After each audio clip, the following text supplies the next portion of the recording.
Hi there, I'm Mukesh Barmeda, the OBO Regional Consultant for Manitoba. Today we're just going to take you through a typical shoot and what I do on a shoot. When I am shooting at home, I use the D800 with the 1424 wide angle lens and an SB910 flash. It's for a basic shoot. If I'm doing HDR and such, that's a completely different setup, and that's for another video. So first of all, what we'll do is we'll go for a walk around to the house and we'll get a feel for the home and get all the lights and lamps on. Reason why we turn on the lights is to add some warmth to the home from the lamps. Also, if you get some dark corners, if there's lamps in those corners, it will brighten them up a bit and just add some more to the overall photo. For camera settings, I typically shoot at ISO 800 to 1600, f5.6 to 8, and a shutter speed anywhere from a 60th of a second to 2/50th of a second with a single flash. My flash power ranges depending on the brightness of the room. On this camera I shoot at 1/8 power, and it could go all the way up to full power. So after walking through the house, I'll typically start from the upstairs and work my way down. I shoot all my photos on angles that just makes the room seem a little bigger and a little bit more flattering. Typical, same with portrait photography. You don't want to take the photo straight on. That's just my opinion, but this is how I shoot my shots.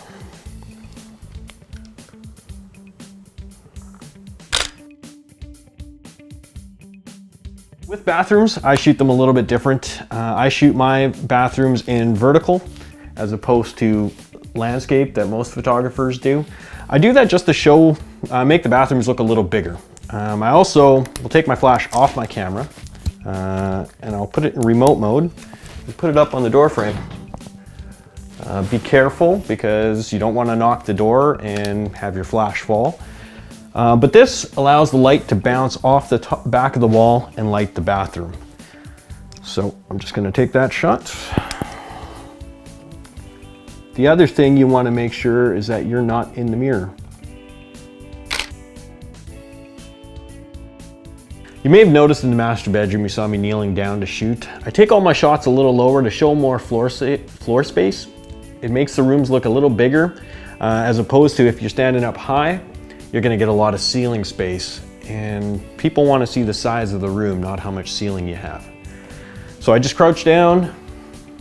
Once again, I'm taking the angle shots.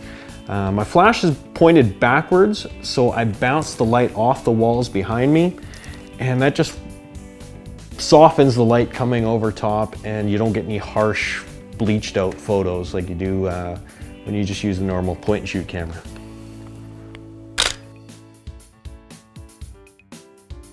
Kitchens are one of the most important rooms of the house, and you want to make sure they're lit properly and you shoot them at the proper angle. Unlike the rest of the house where I shoot a little lower, I typically shoot these so that you can see the counter space.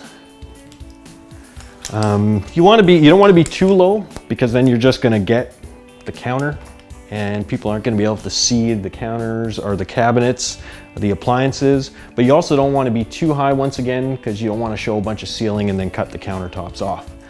So what I'll do is I'll get to about, we'll say 4 feet, and I'll compose my shot, making sure that you can see tops of the counters, and there we go. We'll take multiple angles once again, just to showcase the kitchen. And if you're adding a style designer, you want to make sure that you get all those cabinets lit nicely. So to close out, that's basically how I shoot a home. You should be done in about 20 to 30 minutes, depending on the size of the home. Obviously, time is money, and you want to get in and out as quickly as possible. But make sure you're getting all your angles. Take extra photos if you're not sure, and stay tuned for more videos on how to do panoramics, the 360 panoramics, and our processing. Thanks for watching, and hope you enjoyed it.